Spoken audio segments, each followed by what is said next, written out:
अपने शहर की लेटेस्ट खबरों के लिए चैनल को सब्सक्राइब करें और बेल आइकन को दबाएं।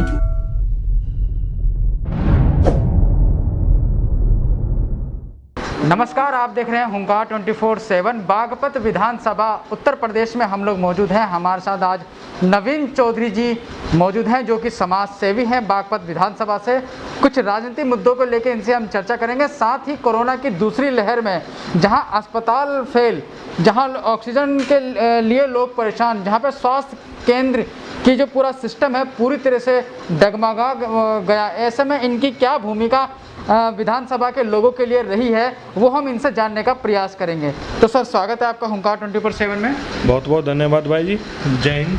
सर, कोरोना की दूसरी लहर जिसमें ऑक्सीजन के लिए लोग परेशान थे, अस्पतालों में बेड नहीं था, वेंटिलेटर नहीं था, यहाँ तक कि पूरी स्वास्थ्य व्यवस्था जो है पूरी तरह से चरमरा गई थी। ऐसे में बताया जा रहा है कि आपने एक महत्वपूर्ण भूमिका अपनी विधानसभा यानी कि बागपत विधानसभा के अंदर निभाई है। लोगों को ऑक्सीजन मुहैया कराया, अस्पतालों में बेड की सुविधा उपलब्ध आप लोगों ने कराई।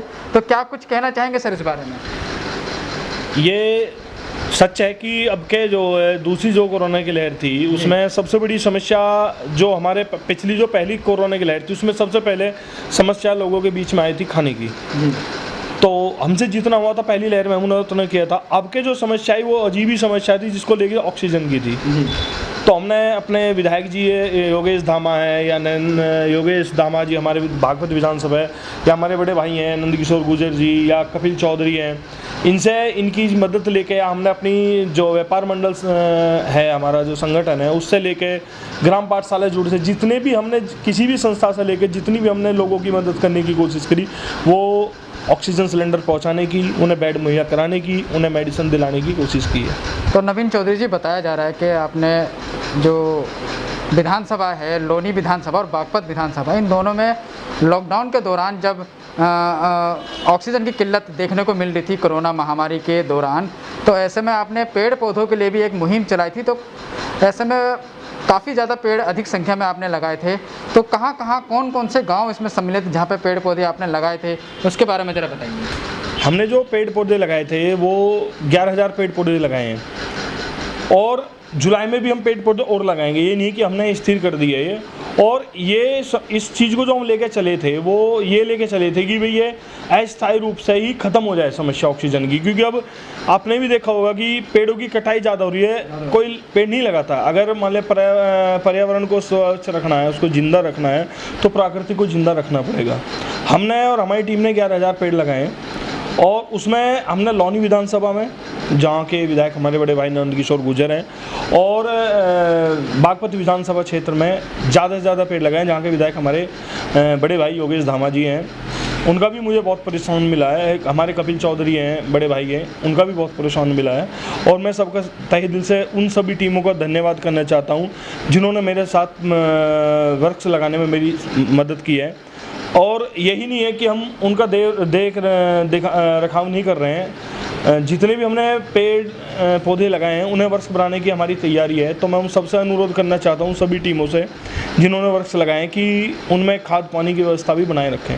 सर, जैसे कि बताया जा रहा है कि आपने अपनी टीम के माध्यम से पाठशालाएं भी गांव-गांव में चलाई हैं, तो क्या उद्देश्य रहा है उसका, और कितने बच्चों तक, गांव के बच्चों तक आपने जो है अपनी ये पाठशाला पहुंचाने का काम किया है विधानसभा के अंदर? विधानसभा के लिए पूरे देश में फैली हुई है। ग्राम पाठशाला नाम से टीम बनाई हुई है सभी भाइयों ने। मेरे से तो सब सीनियर हैं, मैं तो उसका एक सिपाही हूँ बहुत छोटा सा। मुझे जिम्मेदारी गांव घिटोरा की, और मेरे जो साथी हैं उन्हें जिम्मेदारी गांव घिटोरा की लाइब्रेरी की जिम्मेदारी है, जो कि लगभग बन के तैयार हो चुकी है। और हमारी मुहिम जो चली हुई है वो निःशुल्क लाइब्रेरी की चलाई हुई, जो पूरे देश में चलाई हुई है। और हमारा उद्देश्य भी यही है कि हम हर गाँव में एक लाइब्रेरी ज़रूर बनाएँ, और ये संकल्प भी ले चुके हैं कि हम बना के रहेंगे। सर, अगर बात करी जाए विधायक की, बागपत विधानसभा की हम बात करते हैं, तो तकरीबन 4 साल का समय, बल्कि उससे अधिक हो गया है विधायक बने हुए। उसके बाद क्या क्या मूलभूत समस्याएं यहाँ पे अभी भी बनी हुई है, या कौन कौन से ऐसे काम हैं जो उनके द्वारा, विधायक जी के द्वारा, उनके प्रयासों से यहाँ पे हुए हैं क्षेत्र की जनता के लिए? सबसे अच्छी बात तो है कि हमारा सौभाग्य है कि हमें जो है लोनी विधानसभा में और बागपत विधानसभा में दोनों विधायक अच्छे मिले हैं। और ऐसा मुझे नहीं लगता कि उनके पास कोई समस्या लेकर गया और उन्होंने उस समस्या का समाधान ना किया हो। फिर भी मेरा पर्सनल नज़रिया जो है इस लॉकडाउन में जो हमने देखा है वो स्वास्थ्य केंद्रों को लेकर है, जिसमें मेरा पर्सनल गांव घिटोरा में भी यही समस्या है कि वहाँ स्वास्थ्य केंद्र अच्छे नहीं है।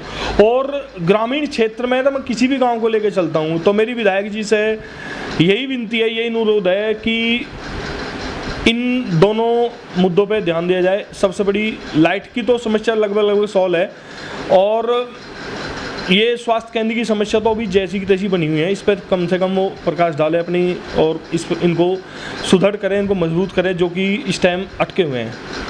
सर, हालांकि अगर स्कूल की बात करी जाए, हालांकि अभी बच्चों की स्कूल पढ़ाई ऑनलाइन क्लासेस के माध्यम से हो रही है, स्कूल बंद है, लेकिन स्कूल के ऊपर क्या काम उनके द्वारा किया गया है प्राथमिक और सेकेंडरी स्कूलों को लेके? स्कूलों पे उन्होंने जो वर्क किया है वो पहले एक हमारे यहाँ जो पहले से चलता रहा है कि डेस्क वगैरह की सुविधा नहीं थी, अब वो उन्होंने करा दी है। जो मिड डे का जो खाना आता है वो भी उन्होंने सुचारू रूप से चला हुआ है, और पेंसिल किताब कॉपी ये समस्या जो थी वो भी खली है, उन्होंने गरीब बच्चों को ध्यान दिया। और ये भी सच है कि पहले से ज़्यादा बच्चे अब सरकारी स्कूल में पढ़ना पसंद करते हैं। सर, वैक्सीनेशन की बात करी जाए तो देश भर में एक सबसे बड़ी समस्या जो है वैक्सीनेशन की सामने आ रही है कि 18 साल से अधिक उम्र के लोगों के लिए जो वैक्सीन है उपलब्ध नहीं है। कहीं ना कहीं केंद्र सरकार पे विपक्षी पार्टियां जो है आरोप प्रतिरोध की राजनीति करती हुई नज़र आती हैं, तो आप क्या कहना चाहेंगे इस वैक्सीन को लेकर? क्योंकि उत्तर प्रदेश में भी कहीं ना कहीं देखा गया कि कहीं ना कहीं वैक्सीन की कमी पाई गई। ऐसा नहीं है कि वैक्सीन की कमी है, परंतु एक इतना तो आप कोई भी आदमी समझदार है कि हमारे यहाँ की जनसंख्या 125 करोड़ है, 135 करोड़ के करीब है, तो एक दिन में तो किसी की वैक्सीन लग नहीं जाएगी, धीमे धीमे लगेगी। और वैक्सीन की ज़्यादा से ज़्यादा जरूरत सबसे ज़्यादा किसके रहते हैं? 44 ईयर्स से ऊपर वो वैक्सीन चालू है, तो मेरे ख्याल से तो वैक्सीन की समस्या होनी नहीं चाहिए, क्योंकि अब तो शहरों से उतर के गांव में भी आ गई है। और हमारे गांव मेरा पैतृक गांव घिटोरा है, उसमें भी 3-4 दिन से चली हुई है। इधर लौनी विधानसभा में हमारे बड़े भाई नंदकिशोर गुर्जर हैं, वो भी लगे हुए हैं, उधर वो है। तो ये तो सब वैक्सीन की समस्या नहीं है, वैक्सीन की कोई समस्या नहीं है। ये तो विपक्ष और पक्ष, मैं किसी पार्टी को ये नहीं कहता कि कोई पार्टी अच्छा कर रही है बुरा कर रही है, मैं एक समाज सेवी के नाते कहता हूँ कि वैक्सीन की कोई समस्या नहीं है। सर, महंगाई की अगर बात करी जाए तो महंगाई एक बहुत बड़ा मुद्दा माना जा रहा है। लगातार देखा जा रहा है विरोध प्रदर्शन केंद्र सरकार के विरुद्ध किए जा रहे हैं, राज्य सरकार के विरुद्ध किए जा रहे हैं, क्योंकि पेट्रोल डीजल की जो कीमतें हैं वो लगातार बढ़ती जा रही हैं। डीजल के बढ़ने के कारण जो है लोगों की ज़रूरत का लगभग सभी सामान महंगा हो चुका है, पेट्रोल भी महंगा हुआ है। तो क्या कहना चाहेंगे सर इस? हाँ, ये सच है कि डीजल और पेट्रोल बढ़े हैं, और ट्रांसपोर्ट भी बढ़ा है तो व्यापार भी बढ़ा है, व्यापार भी महंगा हुआ है, और सब्सिडी बंद होने से किसानों पे भी बहुत समस्या है। और अब आगे जुताई बुआई भी चलनी है, कटाई भी चलनी है, तो ये तो है कि महंगाई बढ़ी है। और किसान को सरकार को इस पर ध्यान देना चाहिए कि जितनी तेज़ी से पेट्रोल डीजल बढ़ते जाने, इनके दाम बढ़ते जाने, तो 100 क्रॉस ही कर जाने, तो ये तो समस्या है। तो चलते चलते आपसे आखिरी सवाल, अब जैसे कि लॉकडाउन के कारण जो समस्याएं सामने आ रही थी, और उसके बाद अब जो अनलॉक की प्रक्रिया शुरू हो गई है, तीसरा चरण अनलॉक का भी आ गया है, तो ऐसे में अब क्या है कि लोगों ने सावधानी बरतनी छोड़ दी है। कहीं ना कहीं जिस तरह से कोरोना के मामले कम हुए थे, अब सावधानी बरतनी लोगों ने छोड़ दी, तो कहीं ना कहीं कोरोना के मामले फिर से बढ़ सकते हैं। ऐसे में क्या संदेश आप लोगों को देना चाहेंगे, विधानसभा के लोगों को? मैं अपनी विधानसभा के लोगों को एक संदेश देना चाहूँगा कि बीमारी कम हुई है, ख़त्म नहीं हुई है, तो अपना ध्यान रखें, घर में से कम निकलें, 2 गज की दूरी बना के रखें। मैंने फिलहाल मास्क नहीं लगा रखा किसी कारण से, मास्क लगा के रखें और 2 गज की दूरी बना के रखें।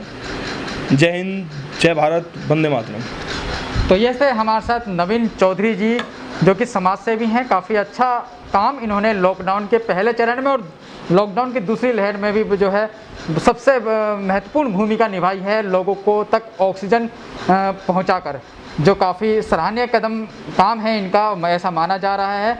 और इनके मुताबिक बागपत और लोनी विधानसभा, इन दोनों विधानसभाओं में दोनों ही विधायकों के द्वारा बहुत से काम किए गए हैं। हालांकि जो स्वास्थ्य केंद्र हैं उनकी हालत बेशक थोड़ी ख़राब है, लेकिन अनेकों काम उनके द्वारा विधानसभा के अंदर किए गए हैं। अब कोरोना लॉकडाउन के बाद अब जो अनलॉक की प्रक्रिया शुरू हो चुकी है, दिल्ली एनसीआर के अंदर उत्तर प्रदेश में भी जो है अनलॉक का तीसरा चरण शुरू हो चुका है। और ऐसे में अब क्या क्या चीज़ें सरकार खोलती हैं और अनलॉक के बाद जो कोरोना के मामले हैं उनमें कितनी तेज़ी, कितनी गिरावट देखने को मिलेगी, वो हम आप तक पहुंचाने का प्रयास करेंगे। तब तक आप जुड़े रहिए और देखते रहिए हुंकार 24/7। नमस्कार। अपने शहर की लेटेस्ट खबरों के लिए चैनल को सब्सक्राइब करें और बेल आइकन को दबाएं।